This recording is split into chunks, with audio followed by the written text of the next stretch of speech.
Hey guys, so this week I've been playing Crysis 2. I played the last game. I even reviewed it, if you remember, a couple of months ago. And I thought, since I played the last one, I might as well get around to playing this one, since sequels tend to be, better, hopefully.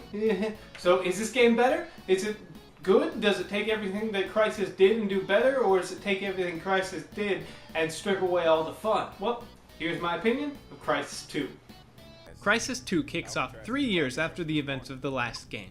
You play some Marine recon guy who's sent to New York to back up some dude in a nanosuit.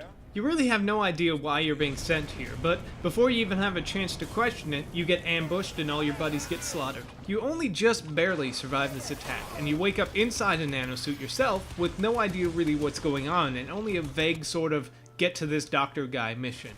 Your job throughout the game is basically to piece together what's happening while simultaneously trying not to be killed by the various aliens and private military troops that seem to have it out for you. The first thing you'll notice if you played the previous game is that switching between the powers is a heck of a lot easier, and they seem to last more than 2 seconds this time around. You also get a small degree of customization of your suit powers as you progress through the game. While you can still, run around, mow down anything that stands in your way, they've changed a lot of the aspects of the game to allow you to play the game however you want to play.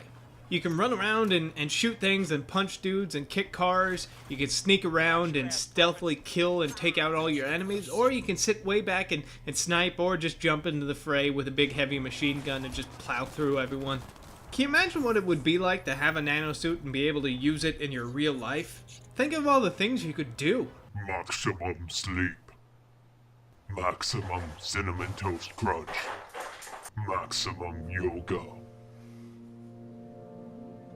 On second thought, maybe that's not such a good idea after all. The game world that you play in is a lot less of a sandbox than it was in the original game. It's a hell of a lot more linear, but in its linearity it offers you more variety.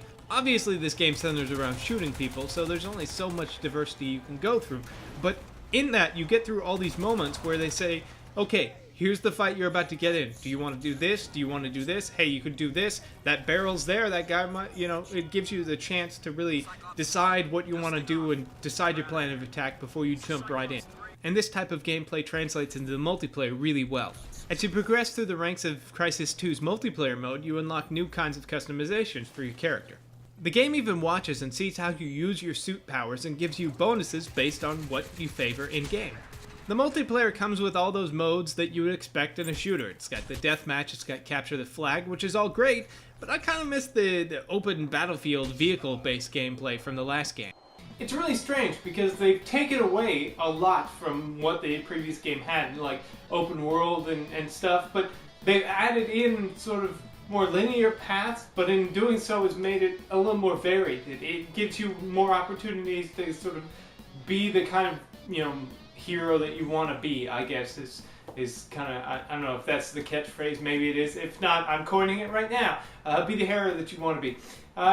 You get all this variety and stuff that allows you to play the game however you want, which for me obviously is stealth action because I'm a huge fan of that, but you can play it however you want. Your experiences may be completely different from mine, whereas, I'm sneaking through. Yours may be like, oh, I punched this dude, then I kicked this car, and then I grabbed a dude by the throat and threw him off a ledge, and I was like, ah! Whereas me, I was like, yeah, I snuck around, then I snapped this guy's neck, and then I sniped his buddy, and nobody knew I was there, which I think is great. I like that it gives you the opportunity to sort of play the game however you want.